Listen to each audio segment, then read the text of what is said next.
and place. Indonesian President Jokowi has delivered aid assistance to the flood victims in Sintang, West Kalimantan after it was struck by floods for over a month.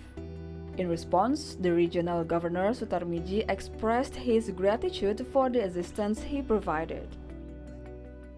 Nama masyarakat Kalimantan Barat mengucapkan terima kasih atas bantuan dari Bapak Presiden untuk korban banjir yang ada di Sintang sebanyak 5.000 paket. Paketnya sudah saya terima dan hari ini juga langsung kita distribusikan ke daerah terdampak. The governor said that he received the 5,000 aid packages and will immediately distribute them to the flood victims. Meanwhile, Integrated Policing Unit had reported the current condition of the flooding in the Regency has started to improve. He also said the ambulance was on standby 24 hours and facilitates container and dump trucks to evacuate the residents and vehicles.